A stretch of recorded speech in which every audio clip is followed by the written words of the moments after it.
أشهد أن لا إله إلا الله.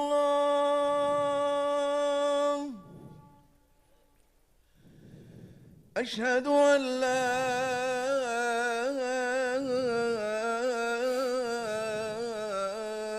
إله إلا الله.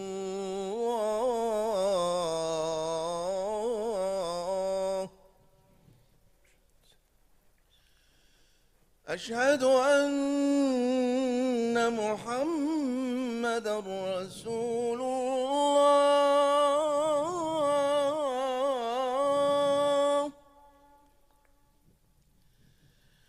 أشهد أن محمدًا رسول الله.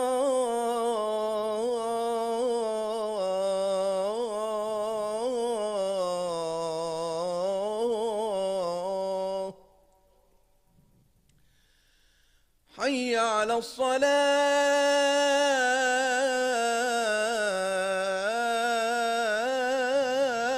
الصلاة. حي على الصلاة.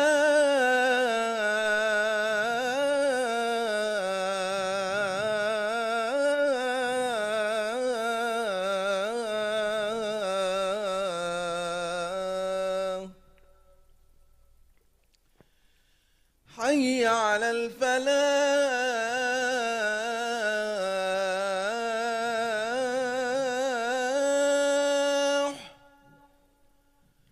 حي على الفلاح.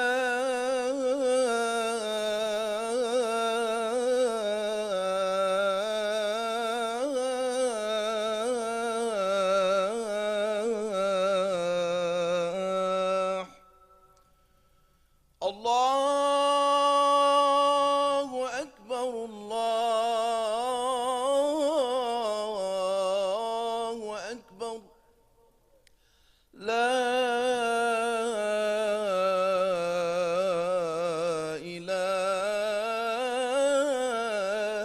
إلا الله. حقا لا إله إلا الله.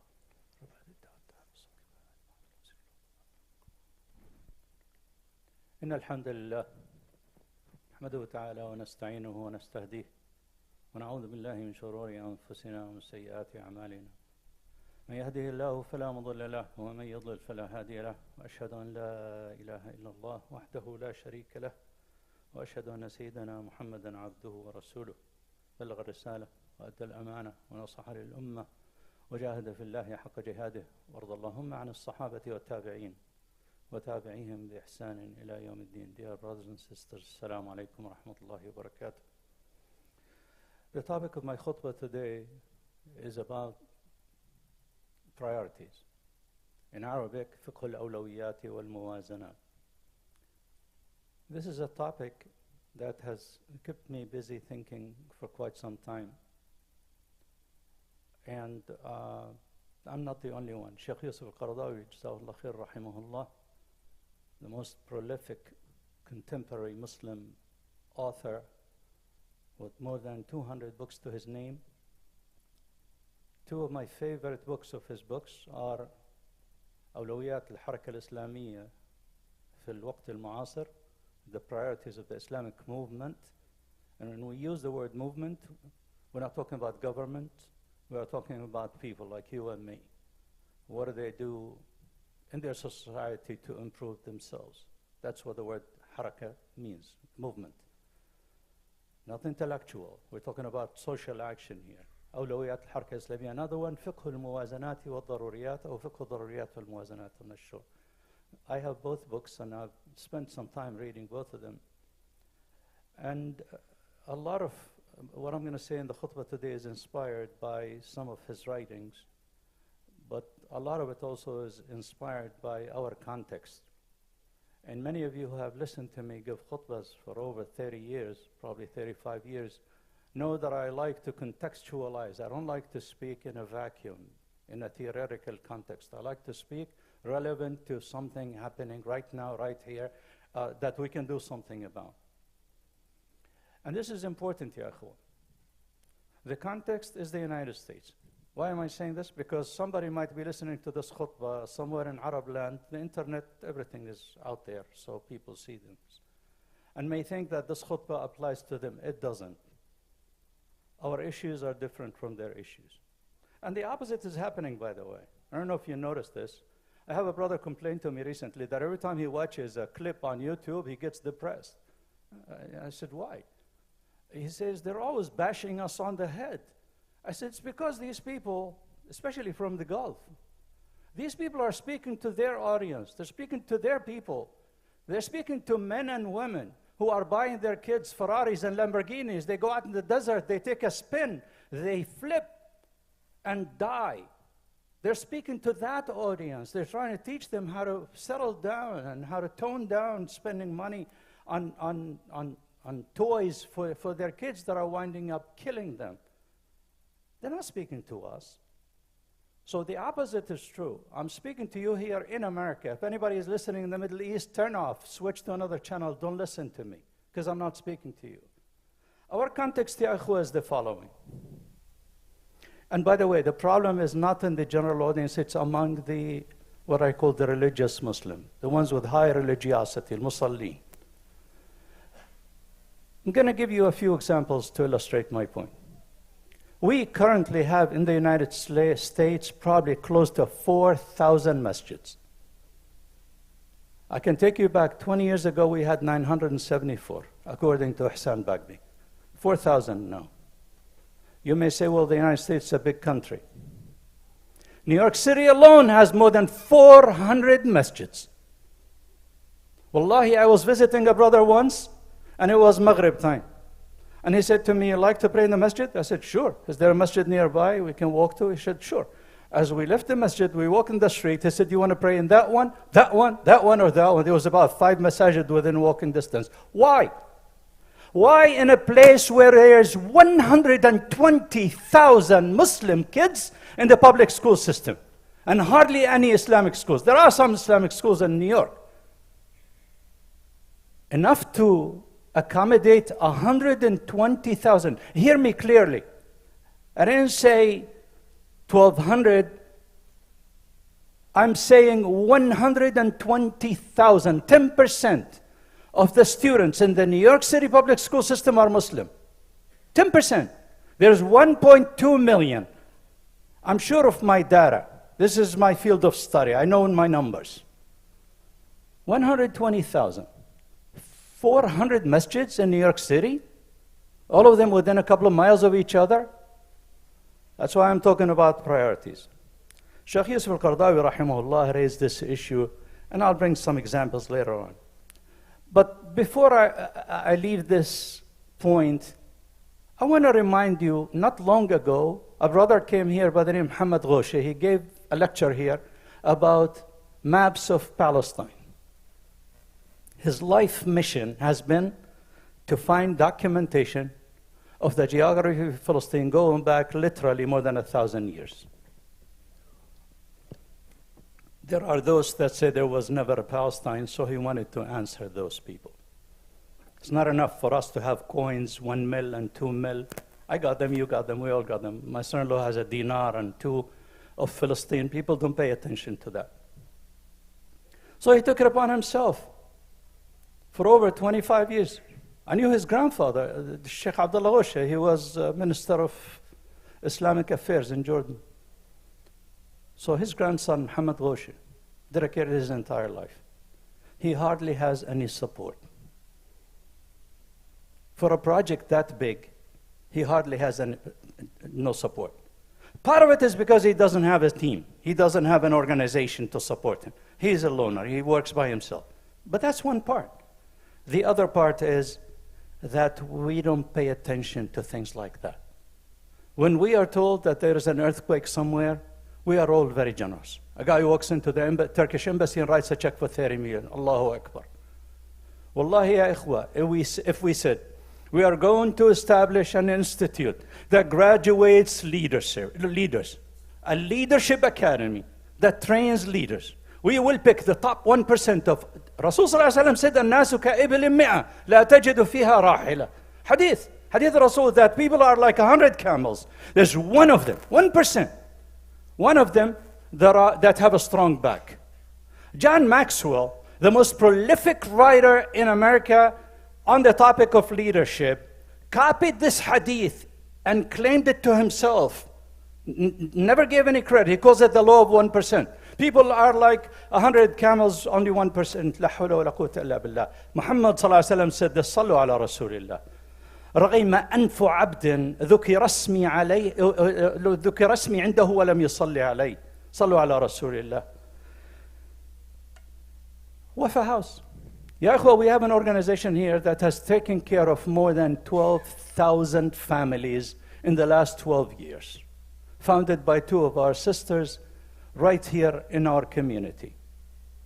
They have to extend their hand and beg the government and Avon and all of these beauty companies for support when they are sitting right here next to us in Clifton in need of support.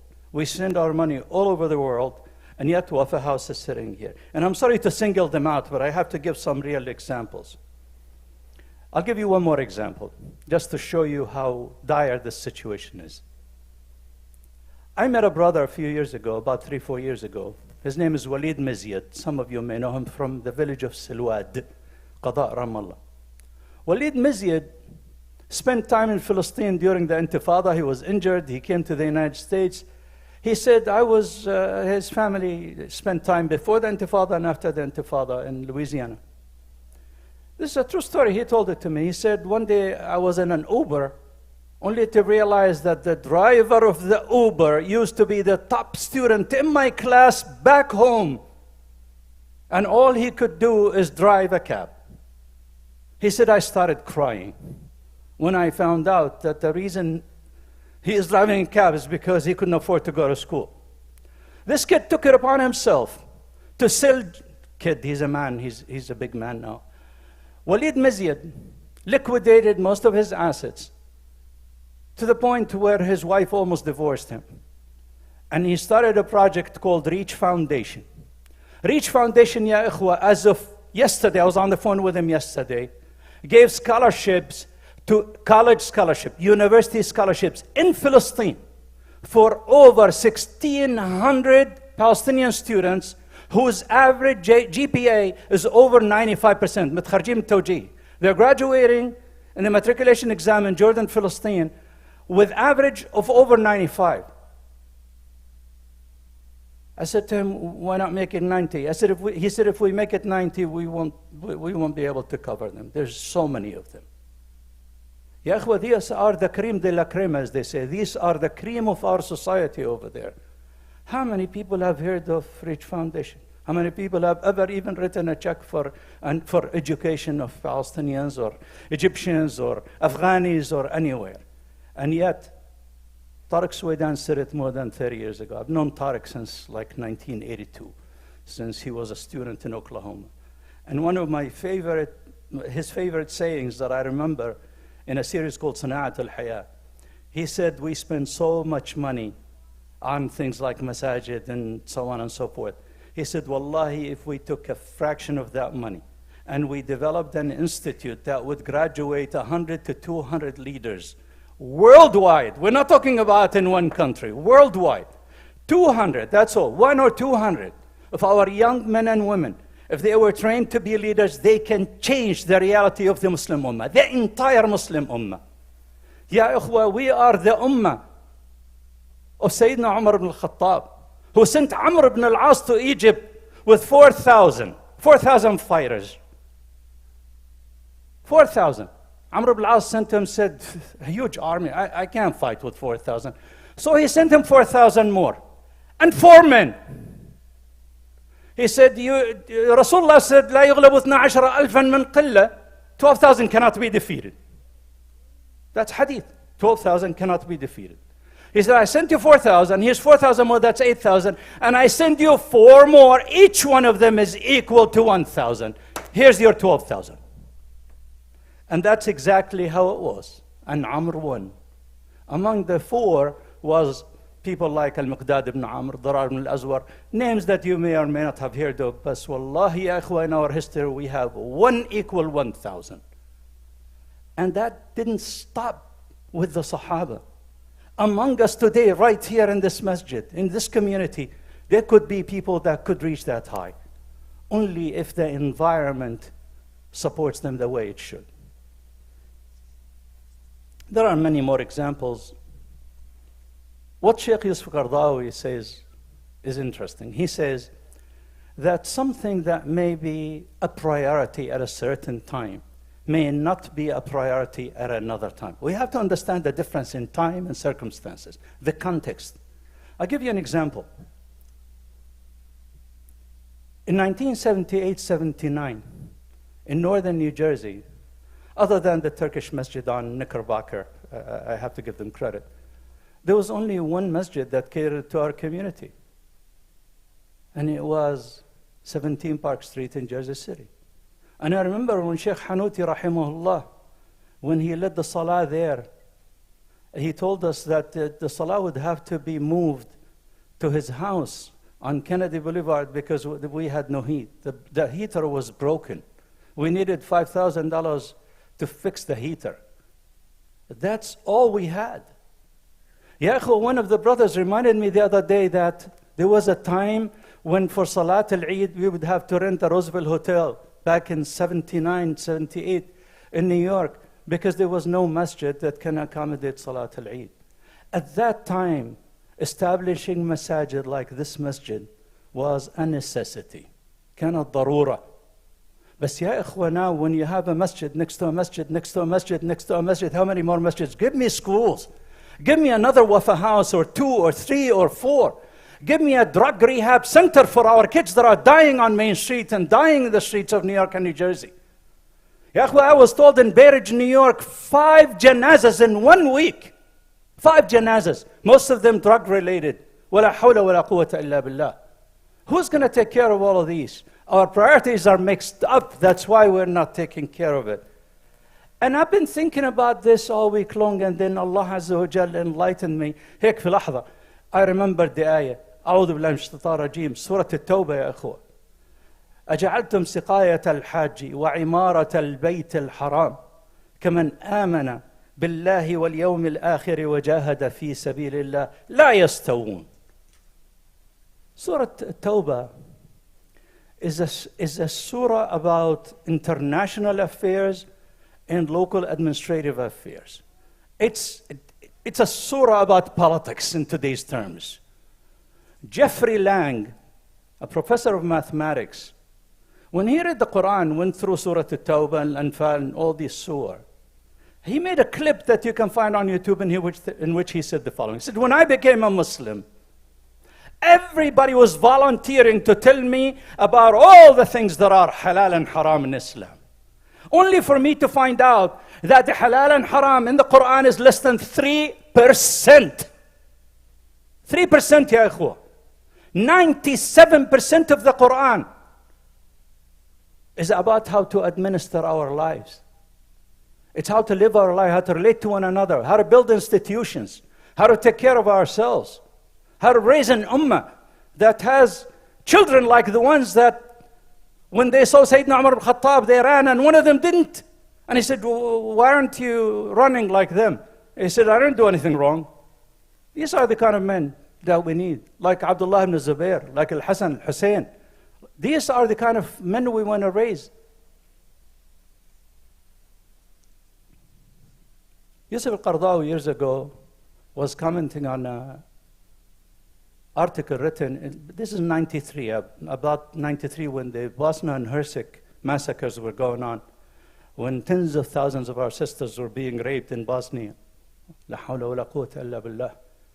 Fahmi Huwaidi, a prolific writer and author, wrote an article in which he said, Wallahi, we should delay the Hajj, even for those who didn't make Hajj, in favor of supporting the defense of Bosnia and Herzegovina. People were appalled. How could you suspend a faridah? They went to Yusuf al-Qaradawi and said, what do you think? Yusuf al-Qaradawi thought about it and he said, actually, he's right. He said, you can do Hajj this year or next year. It's a faridah, but it could be delayed. He said, but supporting our brothers and sisters who are being massacred in Bosnia cannot be delayed 1 minute. Not 1 minute, because every minute there was a sister being raped, a brother being massacred, and we all know what happened in Srebrenica and the history, for those of you who remember. This is what said, what Sheikh al-Qardawi said. There's a couple of more interesting points that I'll bring. أقول قولي هذا وأستغفر الله لي ولكم فيها فوز المستغفرين.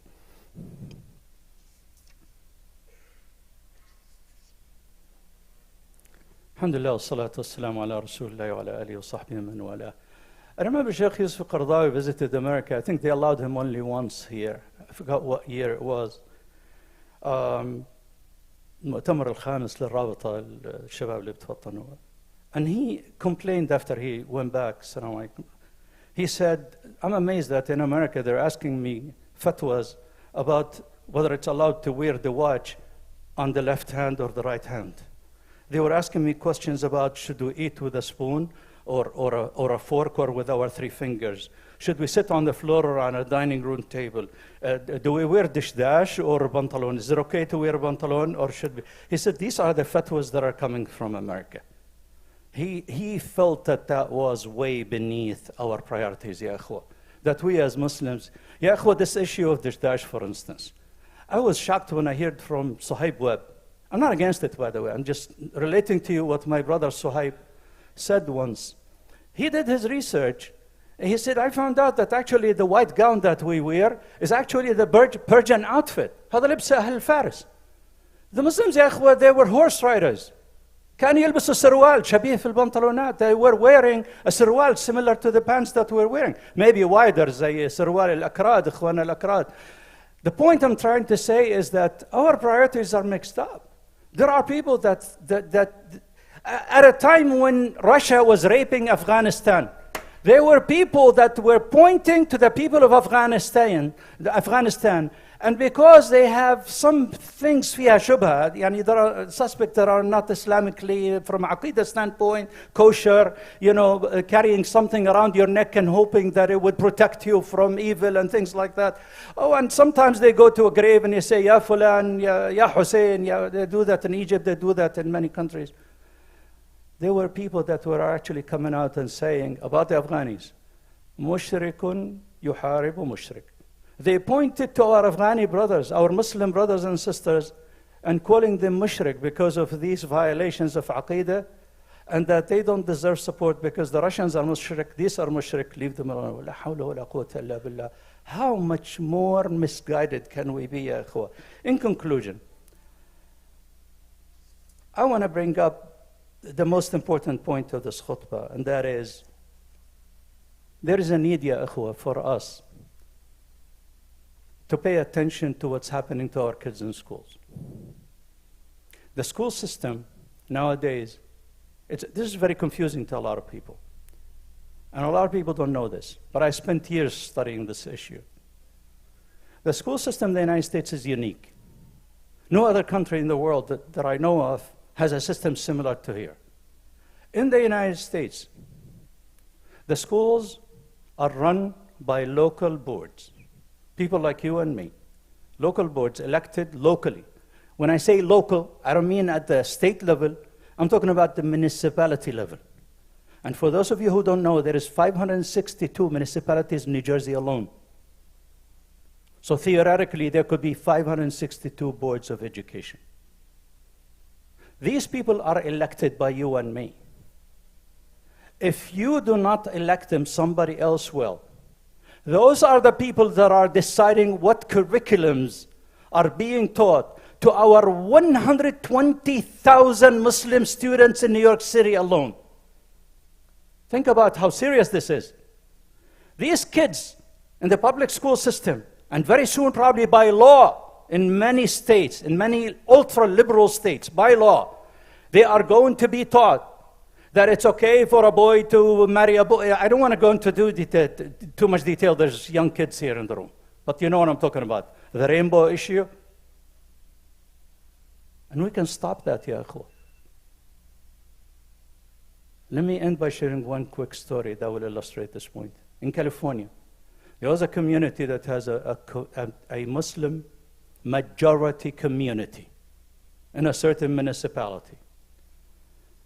at the time of the Board of Education elections, and in general, any election, they had an imam, a misguided imam, who said to them, politics is haram, don't get involved. This is a Kufristan.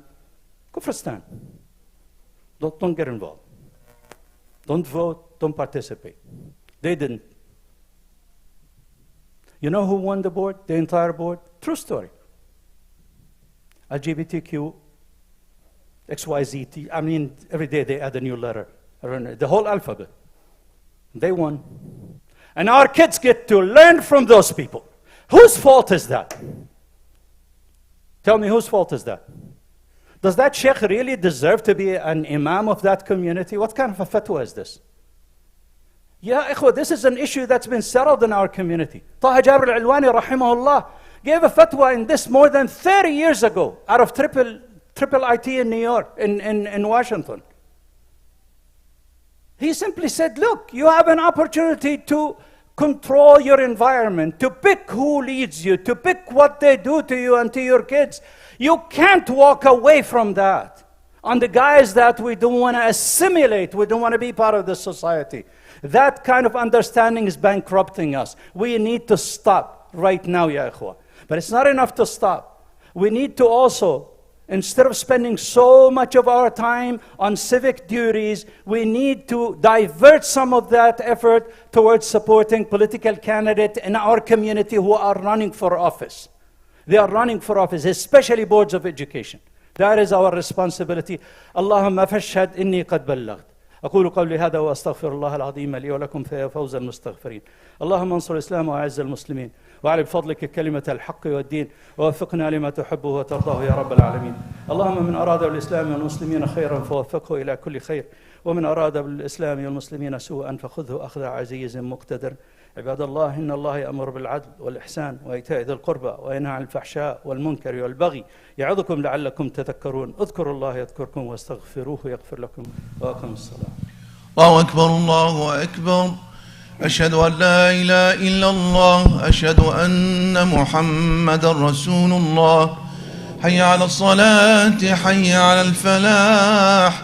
قد قامت الصلاة قد قامت الصلاة. الله أكبر الله أكبر. لا إله إلا الله. استقيموا واعتدلوا وثابتوا وثابكم الله. الله أكبر.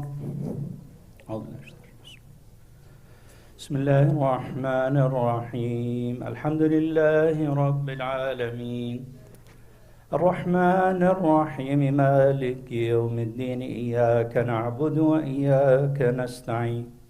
اهدنا الصراط المستقيم صراط الذين أنعمت عليهم غير المغضوب عليهم ولا الضالين.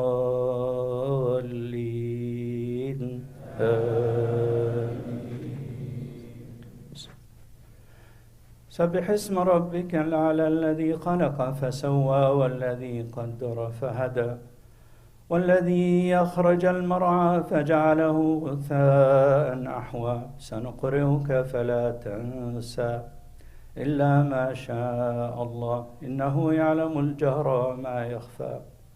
ونيسرك لليسرى فذكر إن نفعت الذكرى. سيذكر من يخشى ويتجنبها الأشقى الذي يصلى النار الكبرى ثم لا يموت فيها ولا يحيا. قد أفلح من تزكى وذكر اسم ربه فصلى.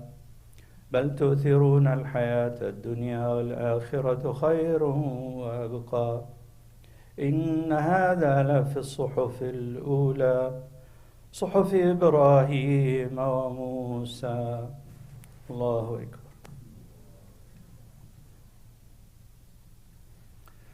سمع الله لمن حمده. الله أكبر.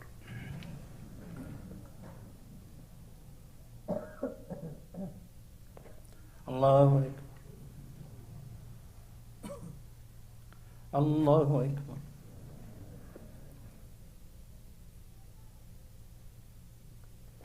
الله أكبر. بسم بسم الله الرحمن الرحيم. الحمد لله رب العالمين، الرحمن الرحيم، مالك يوم الدين. إياك نعبد وإياك نستعين، اهدنا الصراط المستقيم، صراط الذين أنعمت عليهم غير المغضوب عليهم ولا الضالين. آمين. بسم الله الرحمن الرحيم. والعصر إن الإنسان لفي خسر إلا الذين آمنوا وعملوا الصالحات وتواصوا بالحق وتواصوا بالصبر. الله أكبر. سمع الله لمن حمده. الله أكبر.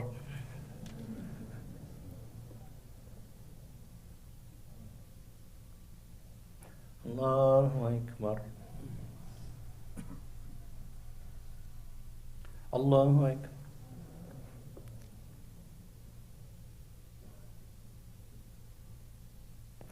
الله أكبر. التحيات لله، الصلوات، السلام عليك،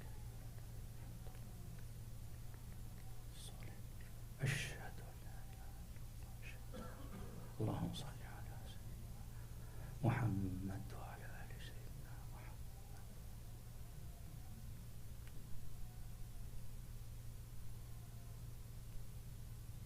وبارك على سيدنا في العالم.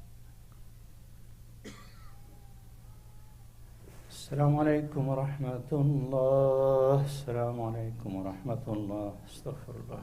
استغفر الله. اللهم أنت السلام.